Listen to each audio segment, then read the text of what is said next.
10h35 sur BFM TV. Merci d'être avec nous pour cela. Je voudrais qu'on commence par ce décès troublant, suspect à Montpellier. Cette jeune femme de 25 ans qui est morte après plusieurs appels passés au service de secours, des appels qui n'ont déclenché aucune intervention. Le SAMU ne s'est pas déplacé et c'est finalement sa meilleure amie qui sera avec nous au téléphone dans un instant, qui l'a conduite aux urgences, mais trop tard. On va essayer de comprendre ce qui s'est passé avec elle, avec nos invités également, avec Margot de Frouville. Merci Margot d'être là, la chef du service société de BFM TV, avec le docteur Aurel Guedj, notre consultant ici à BFM, avec vous Agnès Ricaribon, merci d'être là, médecin également, porte-parole de SAMU Urgences de France. D'abord pour redonner à nos téléspectateurs les faits, Margot, on est donc le 15 octobre et cette jeune femme dont on parle, qui est juriste à Montpellier, qui a 25 ans, vient de passer une nuit absolument horrible et elle appelle le 15. Et elle appelle une amie. Elle appelle une amie. Elle appelle une amie d'abord vers 14h pour lui dire qu'elle se sent très mal, se plaint notamment de douleurs liées aux courbatures, lui demander d'apporter des fruits. Son amie se rend un peu plus d'une heure plus tard chez elle et constate qu'elle est en effet en très mauvais état. À 15h15, cette amie décide d'appeler le SAMU. Elle parle alors à un assistant de régulation médicale et ensuite à un médecin qui lui demande à parler à la patiente. La patiente lui dit qu'elle se sent très mal, elle lui demande de la morphine notamment pour calmer ses douleurs. Et selon cette amie, on les renvoie alors vers un cabinet de SOS médecins, sauf qu'elles ne sont pas véhiculées, il faut trouver une solution. L'amie en cherche une solution, elle appelle des amis pour savoir s'ils peuvent venir à leur tour véhiculer la patiente. Sauf que son état se dégrade, donc elle va rappeler à ce moment-là le 18 une demi-heure plus tard, il est environ 15h15. Le 18 qui rebascule directement vers le 15, c'est une salle de régulation qui est mitoyenne. Des conseils sont donnés, mais il n'y a toujours pas d'ambulance qui est envoyée. L'état se dégradant, un autre ami arrive avec une voiture et les amis de la patiente vont l'acheminer vers les urgences de la polyclinique, sauf qu'elle perd connaissance pendant ce trajet. L'équipe médicale, à son arrivée vers 17h30, tente de la réanimer et la transfère en urgence absolue au CHU de Montpellier où elle est déclarée décédée. Décédée d'une méningite aiguë foudroyante. Oui. On est en ligne avec l'ami de la victime. Bonjour madame et merci d'être avec nous. J'imagine évidemment ce matin votre peine, votre détresse. Donc merci vraiment d'avoir accepté de répondre à nos questions. Racontez-nous d'abord ce que vous dit votre amie justement quand elle vous appelle, le premier appel qu'elle vous passe, dans quel état elle est à ce moment-là? Oui, bonjour. Alors elle m'appelle du coup vers 14h et en fait je pense qu'elle était déjà en train d'avoir assez peur et elle me décrit qu'elle a vomi toute la nuit et qu'elle a vraiment des grosses courbatures au corps qu'elle n'a jamais eues. Et en fait, elle me demande de lui ramener des fruits pour qu'elle puisse un petit peu se nourrir parce qu'il n'y a rien qui passe et de lui prendre un médicament contre les courbatures. Vous allez la voir?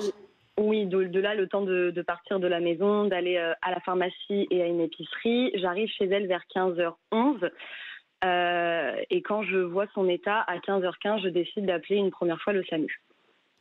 Qu'est-ce que vous dites au SAMU et qu'est-ce que vous dit le SAMU? Alors du coup, j'explique moi calmement au SAMU son état, qu'elle ne peut plus bouger, qu'elle a vomi toute la nuit et qu'elle est asthmatique et qu'elle a du mal à respirer. De là, à un moment donné, il me demande de passer le téléphone à mon amie vu qu'elle pouvait quand même parler, mais elle était en grande souffrance. Donc elle explique aussi ses symptômes et elle leur dit qu'elle a besoin de morphine parce qu'elle souffre vraiment énormément. Et de là, le médecin lui répond calmez-vous madame, calmez-vous, ça va aller, mais d'un ton très méprisant. Donc assez rapidement, je reprends le téléphone parce que pour moi, elle est dans un état qui fait qu'elle ne peut pas réellement expliquer sa souffrance. Donc je demande s'il peut y avoir quelqu'un qui peut venir la chercher parce qu'ils me disent d'aller chez SOS médecin, mais en fait, elle ne pouvait plus bouger. Elle n'arrivait plus à marcher parce qu'elle commençait déjà à plus sentir ses pieds, enfin ses membres inférieurs. Donc il essaye de trouver un médecin ou une ambulance, etc. Et il n'y a personne, donc il me donne une adresse et il me dit allez là-bas, malgré lui avoir dit que je n'étais pas véhiculée et que du coup je ne pouvais pas la déplacer seule et qu'elle ne pouvait plus sortir du lit. Ça, c'était le premier appel. Juste après, l'état de votre amie va empirer? Oui, entre-temps, elle va empirer, puis elle va me donner des informations supplémentaires. Elle m'avoue qu'avant que j'arrive, elle s'est évanouie. Donc de là, j'appelle un autre ami qui est à côté, qui n'est pas véhiculé pour qu'il vienne m'aider dans cette situation, puisque on ne sait pas forcément ce qui se passe et comment réagir. Et puis dans nos têtes, nous, on ne s'est jamais dit qu'elle allait décéder. Pour nous, c'était incohérent que ça se passe. Donc quand il arrive, son état s'est dégradé. En fait, elle commence à nous dire qu'elle ne sent plus du tout ses membres inférieurs et que sa main est extrêmement dure et qu'elle ne peut plus plier la main. Donc j'appelle les pompiers cette fois en me disant le SAMU n'a pas pu se déplacer, je vais voir avec les pompiers qui du coup me disent qu'ils peuvent rien faire et qui me retransmettent directement au SAMU. Donc de là, je réexplique toute la situation. Je dis qu'il y a des symptômes en plus qui sont arrivés. Il me pose des questions pour savoir si elle a dans ses selles du sang. Donc mon amie lui répond que oui. Il nous demande quelle couleur c'est. Donc elle me dit que c'était vraiment du sang rouge. De là, il me demande encore une fois de passer le téléphone à mon amie. Et en fait, elle lui dit qu'elle ne sent plus du tout sa main, qu'elle ne peut plus bouger ses jambes. Qu'elle a le corps qui la brûle. Elle nous avait aussi dit ça, qu'elle a le corps qui est en train de la brûler de l'intérieur. Et le SAMU lui dit passez votre main sous l'eau chaude, prenez une douche et ça va aller. Donc de là, on n'a pas forcément plus d'informations. Et il y a aussi le premier médecin qui nous a dit qu'elle devait boire de l'eau avec du sucre. Bien évidemment, on a tout écouté, on a fait tout ce qu'il nous disait. Ensuite, cet appel se termine, donc on décide de la mettre dans la douche. À ce moment-là, elle n'a pas de taches. On va faire chauffer de l'eau pour pouvoir lui verser de l'eau assez chaude. Et de là, quand on revient, les taches sont apparues. Et elle a des taches sur le corps. Ouais, là, les taches sont apparues, mais d'un coup. Quand on l'a déplacée, elle n'en avait pas. En tout cas, on ne les a pas du tout relevées. Et vu les taches qu'il y avait, je pense qu'on les aurait vues. Et à partir de là, je rappelle mon amie en lui disant écoute, il faut vraiment que tu viennes en urgence. Là, il faut qu'on l'amène à l'hôpital. Il n'y a pas de SAMU, il n'y a plus de médecin, il n'y a plus de... Là, on va se débrouiller seul parce qu'on ne nous aide pas, mais du coup, il faut y aller quand même assez rapidement parce que la situation est inquiétante. Et du coup, à ce moment-là, il arrive le plus rapidement possible parce qu'il était au travail. Et du coup, il la transporte du mieux qu'ils peuvent parce qu'elle peut vraiment plus bouger.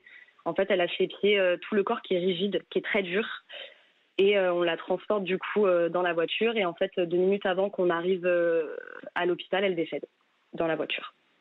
Elle est décédée dans la voiture, avant d'arriver à l'hôpital? Avant d'arriver à l'hôpital. À 2 minutes près. Et elle nous a décrit, en fait, comment elle partait dans la voiture. Donc, c'était assez... pour nous, à aucun moment, on s'est dit ça. Donc, ça a été assez paniquant. Mon ami roulait très vite parce que l'urgence commençait à être vitale. Un autre ami essayait de lui faire un massage cardiaque. Moi, je vous avoue, à ce moment-là, je suis partie en crise de panique. Donc, je ne pourrais pas forcément plus vous détailler ce qui s'est passé parce que c'était tellement dur de voir ça que j'ai juste été en crise. Donc, dans la voiture, j'ai rappelé le SAMU qui m'ont répondu quand je suis sortie de la voiture pour courir vers l'hôpital pour aller prévenir de notre arrivée. Et je sais que là, à ce moment-là, je n'ai pas forcément été douce avec le SAMU. J'étais très en colère. Mais je ne sais plus vraiment ce que je leur ai dit parce que j'étais en état de crise, en fait. Ouais, ce qu'on peut évidemment comprendre. Vous parliez tout à l'heure du ton qu'employaient les personnes que vous avez eues au téléphone quand vous avez appelé le 15 et le 18. Vous avez le sentiment, comment dire ça, que jamais on ne vous a, je sais pas comment dire ça, mais on vous a pris au sérieux? Oui, en fait, j'avais l'impression de les déranger. Que vraiment, c'était très méprisant leur manière. En tout cas, en ressenti que j'avais, c'était méprisant et qu'on ne croyait pas, comme si... ce qu'on disait, en fait, c'était pas grave. Et même nous, on a voulu faire confiance à ce qu'ils nous disaient parce que l'objectif, c'est quand même le personnel médical qui peuvent savoir ce qui se passe. Nous, en soi, on n'en sait rien. Donc, on a voulu les croire et les écouter et prendre tous les conseils qu'ils nous donnaient. Mais c'est vrai que c'était des conseils assez bêtes et très... on les dérange, quoi.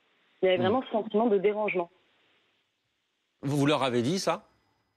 Non, moi, mon objectif, c'était de rester le plus calme possible et d'expliquer la situation étape après étape pour que ce soit entendu. Vu qu'elle n'était pas en capacité d'être calme, ce qui est normal, moi, mon objectif était de rester calme et de ne pas forcément aller en plus dans ce jugement, parce que l'objectif, c'était qu'elle soit prise en charge. Et rentrer en guéguerre n'était pas non plus intelligent sur le moment pour moi. Oui, bien sûr. La question elle est terrible, mais est-ce que vous avez le sentiment que, si la prise en charge s'était faite plus tôt, votre amie aurait pu être sauvée? Oui. Elle aurait pu être sauvée. Si à 15h15, elle avait été prise en charge, elle aurait pu être sauvée. Après, je ne suis pas médecin, mais on peut se soigner de la méningite dans mes recherches. Attention, je ne suis pas médecin encore une fois, mais on peut s'en sortir. Alors, reste avec nous un instant. Il se trouve qu'on a 2 médecins en plateau. Je sais que cette question elle est terrible et on reviendra sur les conditions de travail au SAMU, etc. et de la difficulté, docteur Ricard Ribon. Mais est-ce qu'une prise en charge plus tôt peut permettre de sauver quelqu'un qui est frappé par une méningite? Alors, tout d'abord, je tiens à apporter tout notre soutien aux proches. Face à un tel drame, on ne peut répondre qu'avec humilité et tristesse. Et ce sentiment terrible, effectivement, d'avoir appelé les secours et de ne pas avoir eu la réponse attendue est absolument terrible. La méningite fulminante, c'est foudroyant. C'est un diagnostic très difficile. Et on est organisé de façon à... il y a 3 enjeux, en fait. Il y a le premier enjeu qui est le décroché, qui est l'assistant de régulation médicale. Décrocher, ça veut dire que quelqu'un appelle, en France, on décroche tout de suite. Non, je vais d'abord répondre à votre question. Dire qu'on aurait pu la sauver, oui, la précocité du traitement est très importante dans ce genre de pathologie. Après, rien n'est moins sûr. C'est une pathologie foudroyante et lorsque l'infection est enclenchée, c'est très difficile de l'arrêter et c'est très difficile à soigner. Alors, il y a 3, donc au niveau du 15, il y a 3 enjeux. Il y a le décroché avec l'assistant de régulation médicale. Il nous faut des personnels formés. On a créé ces écoles qui peinent à recruter parce que c'est un métier qui est méconnu. Donc la première difficulté, le premier enjeu, c'est de faire connaître ce métier si utile à la population. Ensuite, il y a la réponse médicale. Et c'est vrai que dans une période de virose, fièvre, vomissement, diarrhée, courbature, la grippe, la gastro-entérite, on a ça. Donc, c'est difficile. Il y a tout un interrogatoire. J'entends la difficulté, mais vous entendez le témoignage et l'ami de cette jeune femme est toujours en ligne avec nous. Vous, c'est votre métier, c'est une partie de votre métier, de répondre aussi à ces coups de téléphone et de savoir... Enfin, qu'est-ce qu'il faut dire ? Qu'est-ce qu'il aurait fallu dire de plus ? Il y avait des vomissements, forte fièvre, des difficultés respiratoires et puis un état qui était quand même très altéré. Donc qu'est-ce qui peut alerter ? Qu'est-ce qui crée pour vous un danger immédiat qui peut déclencher l'envoi d'une ambulance ? Je vais juste répondre à ça, je vous passerai la parole après.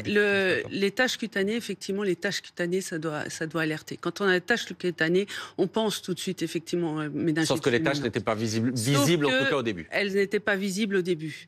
Alors après, il y a 2 options. Soit on fait le principe de précaution et toutes les fièvres avec vomissements, diarrhée, on les envoie aux urgences et on se retrouve avec la situation actuelle de services d'urgence qui ferment par démission des professionnels parce qu'on est engagé, ou on a une réponse de ville. Et ce qui nous manque à l'heure actuelle, c'est des médecins qui se déplacent à domicile. Là, l'amie le dit très bien, elle avait du mal à sortir de son lit. Si on avait des médecins, SOS ou autres, qui permettaient d'aller faire ces visites à domicile et donner le premier diagnostic et traitement... Sauf que c'est une question de minutes. Alors, oui, mais sur les symptômes initiaux, au tout début, c'est une méningite foudroyante. Donc au tout début, lorsqu'elle appelle, et elle parle très très bien, l'amie, elle décrit très bien les choses. Elle est toujours en ligne. Je précise que donc je m'adresse aussi à vous, qui êtes l'amie de la victime, que vous avez choisi de témoigner de manière anonyme. C'est pour ça qu'on ne voit pas votre visage, on ne donne pas votre prénom. Enfin voilà, je précise les choses pour que tout le monde comprenne ici. Elle est calme, elle dit très bien les choses, mais le début des symptômes de cette maladie, c'est banal. Dans la masse d'appels que l'on a, s'il n'y a pas les taches cutanées, des gens qui appellent parce qu'ils ont des vomissements, des diarrhées, de la fièvre et des courbatures, on en a beaucoup. Oui. Docteur Gall, vous vouliez réagir aussi ? Je voulais réagir sur l'aspect, mais ça, le docteur Ricard-Ribon l'a très bien expliqué. Il faut bien se rendre compte que vis-à-vis de la masse d'appels, il faut faire des choix. Et c'est la base de la médecine, c'est des choix probabilistes. Dans le sens où vous ne pouvez pas garantir à 100% à l'instant T que votre diagnostic est le bon et sera le bon. C'est pour ça qu'il y a une réévaluation et c'est pour ça qu'il ne faut pas hésiter. Et d'ailleurs, tous les régulateurs font la remarque, lorsque vous avez de nouveaux symptômes, si vous vous aggravez, n'hésitez pas à nous rappeler. Pourquoi ils font ça ? Parce qu'ils savent que la médecine, c'est une évaluation à un instant T. Et à l'instant T, les symptômes qu'il y avait paraissent malheureusement peu spécifiques. Ils ne permettent pas d'infirmer la méningite, mais ils ne permettent pas de la confirmer non plus, pour l'instant, avec les éléments qu'on a. Et quand même, il y a quand même une notion, on voit bien que le régulateur... quand il a entendu « j'ai une gêne respiratoire », première chose qu'il a fait, parce que vous avez la voix de la personne, c'est « passez-moi la patiente ». Pourquoi ? Puisque vous entendez la fluence verbale, vous entendez la façon dont la personne respire, et ça vous permet un petit peu d'apprécier la gravité. Et la difficulté qu'on peut avoir en médecine, c'est d'apprécier des symptômes par des gens d'apprécier les symptômes de personnes qui ne sont pas médecins. Je m'explique. Quand vous dites « j'ai des taches », qu'est-ce que ça veut dire ? Il faut essayer d'avoir un discours direct avec le patient pour mieux comprendre ça. Mais pardon, quand on entend, et je crois que vous êtes toujours avec nous, quand on entend l'ami de la victime, ce matin au téléphone en direct, vous êtes très calme, vous racontez les choses de manière très précise et vous nous dites qu'au départ, vous le faites aussi j'allais dire aussi calmement avec les médecins. Quand vous entendez les arguments des médecins qu'on a en plateau nous dire la difficulté à poser un diagnostic par téléphone, qu'est-ce que vous répondez? Comment vous accueillez cet argument-là? Je peux l'entendre et le comprendre parce que oui, les premiers symptômes ne sont pas... on peut pas savoir que c'est ça et les premiers symptômes n'étaient pas anodins. Enfin, ça peut, comme il dit, ça peut être une grippe, mais à partir du moment où on dit qu'elle est asthmatique, qu'elle a du mal à respirer et que surtout elle a ses membres inférieurs qu'elle ne sent plus et qui durcissent, c'est là que je ne comprends pas que l'État n'a pas été... on n'a pas compris qu'en fait ça devenait vraiment grave à ce moment-là.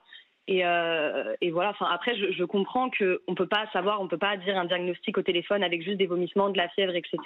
Mais quand même, à partir du moment où elle ne peut plus bouger ses membres inférieurs, où elle ne les sent plus, où le corps est dur, et ça a été dit, c'est là que je ne comprends pas pourquoi du coup ça n'a pas réagi. Et même le fait qu'elle est asthmatique et qu'elle a du mal à respirer et que malgré qu'on lui donne sa ventoline plusieurs fois, son souffle est de plus en plus faible.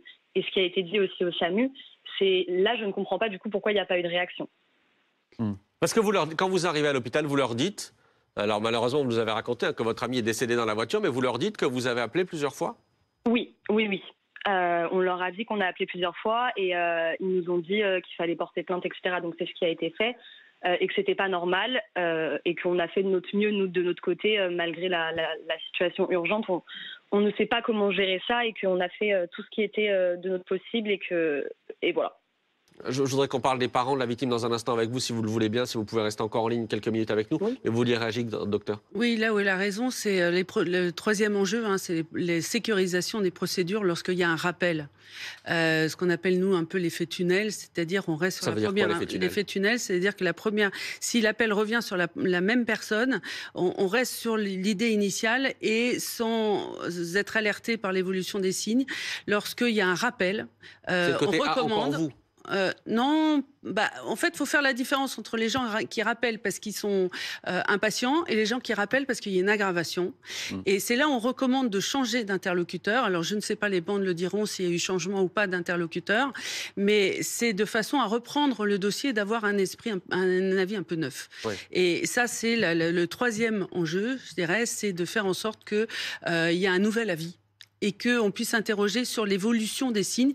Dans une méningite foudroyante comme ça, il y a une évolution des signes et c'est ça qu'il faut prendre en compte. Margot. Et elle a fait ce qu'il fallait, l'amie. Vraiment, elle a fait exactement ce qu'il fallait. Margot, il y a des enquêtes en cours. Oui, une enquête interne d'abord du CHU de Montpellier qui, même sans attendre les conclusions de cette enquête, a déjà pris des mesures, notamment la suspension à titre conservatoire de l'assistant de régulation médicale qui a répondu.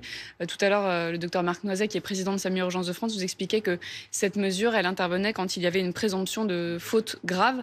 Il y a également une enquête de l'Agence régionale de santé Occitanie qui a diligenté une mission d'inspection. L'ARS qui a été aussi chargée de retracer les cas contacts pour qu'ils aient un traitement préventif d'antibiotiques. Et puis enfin, une enquête sur le plan judiciaire, puisque dans son communiqué, le CHU précise qu'une enquête a été ouverte par le parquet. Et selon nos informations, la mère de la victime a déposé plainte lundi dernier, le 21 octobre. Justement, je m'adresse encore une fois à vous, qui êtes l'amie de la victime. Les parents, Margot le disait, la mère a porté plainte. Oui. Vous êtes en contact avec elle, avec eux? Qu'est-ce qu'ils vous disent aujourd'hui? Oui. Je suis en contact avec la maman qui est au courant de tout ce qui se passe et qui veut qu'on continue à en parler. Enfin, ça vient d'elle que la presse soit au courant et chaque événement, là, comme mon passage à BFM, elle est au courant et j'attends sa validation à chaque fois. Et elle me soutient aussi beaucoup pour porter la voix de sa fille au plus loin. Je vous remercie beaucoup en tout cas d'avoir accepté de témoigner ce matin. C'était précieux d'avoir accepté d'être avec nous en direct ce matin. Merci beaucoup à vous. Je voudrais qu'on accueille Maître Koubris. Maître Koubris qui est avec nous en direct là aussi parce qu'évidemment ce qui vient de se passer rappelle, on verra ce que dira l'enquête, mais rappelle ce qui s'était passé en décembre 2017. Naomi Moussenga qui était décédée à Strasbourg. Après là aussi des appels répétés, désespérés au service de secours. Maître, quel point commun vous voyez avec ce que vous venez d'entendre et le témoignage que vous venez d'entendre? Oui, bonjour. En effet, vous avez bien raison. Beaucoup de ressemblances avec la situation de Naomi Moussenga, qui, je vous le rappelle très brièvement, à 22 ans, n'a pas été prise en charge par le SAMU et est décédée quelques heures après. Il y a incontestablement des questions ou des attitudes qui ne sont pas posées. Alors forcément, sur le cas d'aujourd'hui, c'est difficile puisque nous avons que peu d'éléments et surtout pas la bande sonore. Nous savons que pour Naomi, il y avait eu plus qu'un mépris. Il y avait eu un comportement inhumain et détestable. Et toute la famille se bat encore aujourd'hui pour éviter que ces situations se répètent. On a entendu l'ami de cette jeune fille décédée qui parle de mépris, ou en tout cas d'une difficulté d'être prise au sérieux. Alors je comprends qu'on m'explique qu'on ne peut pas saturer le SAMU de personnes étant victimes de fièvre et de diarrhée. Pour autant, si la personne souffre au point de demander de la morphine, qu'elle ne peut plus bouger, et ce dès le premier appel, j'ai du mal à accepter cet argument. Et je pense qu'il y a de la part de l'assistant, mais aussi du médecin régulateur, un certain nombre de questions qu'il convenait de poser.